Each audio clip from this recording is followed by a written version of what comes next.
Hi, I'm Father Scott Vanderveer, still in lockdown, just like you. It looks now like we're going to be here until May 15th at least, and I think it would be wise for us to recognize it's likely to be later than that. We should start preparing ourselves now to get the news that it's not going to be May 15th. It'll be even longer. And even if the economy gets reopened, I'm not positive we'll be back to church in groups of 200 people. It strikes me that that might be a way for the disease to get transmitted really easily to vulnerable people. Now, I don't have any inside information and I don't have a crystal ball. But this could be a longer haul than we thought. It's been 6 weeks now at the time I'm recording this. How much longer will it be? What are we supposed to do when we have no way to answer that question? What now? So I think it's wise for us to look backwards and see what our ancestors did when they went through this kind of thing. Do you remember the story of the Israelites getting freed from slavery, walking through the Red Sea? It's an amazing story of God's faithfulness to them. It was a miracle like none other. But after they got through the Red Sea and they were to the other side and they felt like, whoo, then they had to get through the desert. Then they had to get through the desert. 40 years it took them to get to the promised land. And we are going to have to expect that we might be on quite a long journey. The task for any person of faith, anybody who's spiritually inclined, is to see everything that happens as grist for the mill, as part of the journey, as homework for us to do as we go through the school of life, lesson by lesson by lesson at a time. And this is a lesson that all of us are taking. This is not a personal affront to any of us. Nobody is being victimized by this. It's all of us. All together, all at once, the whole world. You can see, though, that not everybody looks at it that way. A lot of people are protesting coronavirus. They're saying, let's get back to work. Let's not do this. This is too hard. And who can't relate to that feeling?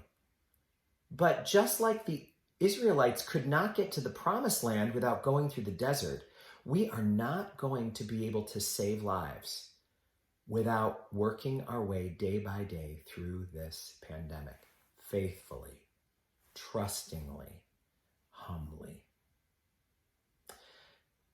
I'll remember a time for my whole life when I was in the choir at a church in Albany, St. Vincent de Paul, where I was a member before I was a priest. There was a member of that choir who's still there, Lorraine, amazing piano player, strong woman of faith. And we got news that she was diagnosed with very serious cancer once, years ago. I went up to her and I said, I am so sorry. And she looked at me with confidence and resolution. And she said, this is the hand I've been dealt. I intend to play it. That is the talk of a spiritual warrior. That's the hand she was dealt, and she is playing it. And this is the hand we've all been dealt, and we need to play it. All the way through May 15th, all the way beyond that. Even if our summer plans get canceled, this is the hand we've been dealt. We need to play it. Even if long-time trips that we've been waiting for have to be postponed, this is the hand we've been dealt. We have to play it. And part of this involves us recognizing that life perhaps isn't what we thought it was. When you're living in a country like ours, in a society that's as structured as ours is, and if you have any income or any money in the bank, it is easy to think that life is like riding on a train and you can just pick your stop and get off. Buy a ticket for however far you want to go, ride that train and get off where you want to be.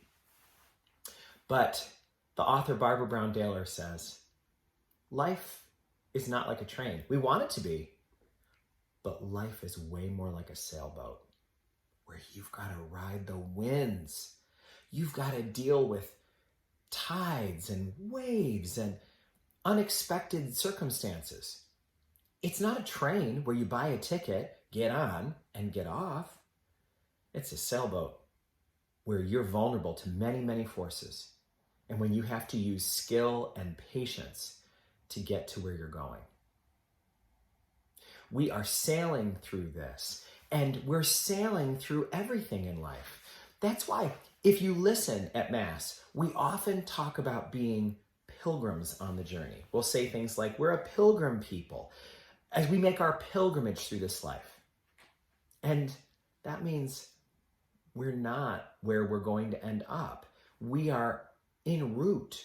We are not where the destination is yet, nor are we going to be for a long time.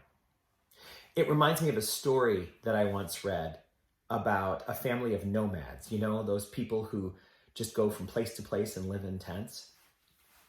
And the baby nomad said to the mama nomad, "When are we going to get there?"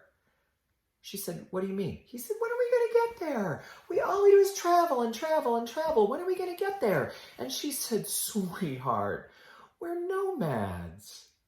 We're never going to get there. We're never going to get there. We're pilgrims. When we get there, we won't be here anymore." Getting there means leaving this form, going back to our true homeland, a realm that we can't understand fully. As long as we're in this state, we're pilgrims, we're nomads. We're not going to get there. You know who has an advantage at knowing this? People in recovery from addiction. Alcoholics might ask, when can I say I used to be an alcoholic, but I'm not anymore? I used to have a problem with alcohol, but I licked it. And the wisdom of the 12 steps says, you can never say that. You'll always be an alcoholic, but you're one who is recovering.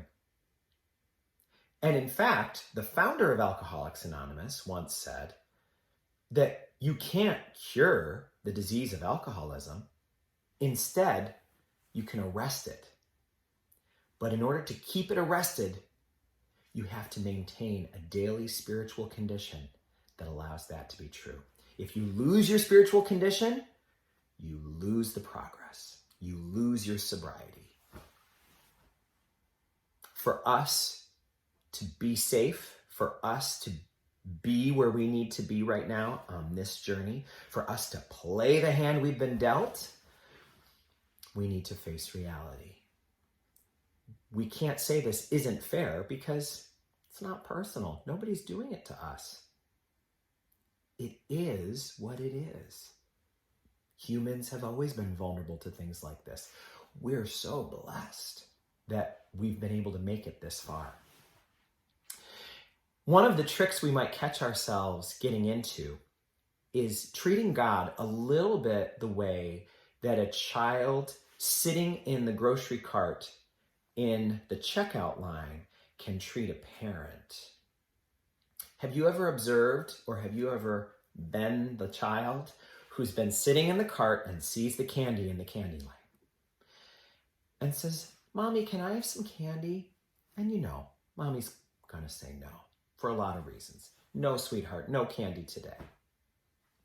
Next comes the sweet talk. "Mommy, please. Please, Mommy, I love you. You're the best mommy in the whole world." And Mommy, knowing what's best, says, "No, sweetheart, no candy." Time for a different approach. "I hate you, Mommy. I hate you, Mommy. You're the worst mommy in the world." And the wise mommy says, "No candy today, sweetheart." A lot of us might be praying like that. "God, please make this end, please." And then when it still goes on, May 15th or however long after that, "Oh, I knew I shouldn't worship you. I knew you were the worst mommy ever."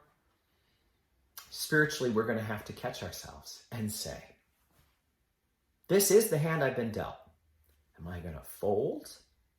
Am I going to get up from the table and walk away, get out of the casino? Where are we going to go? Or am I willing to play this hand one card at a time?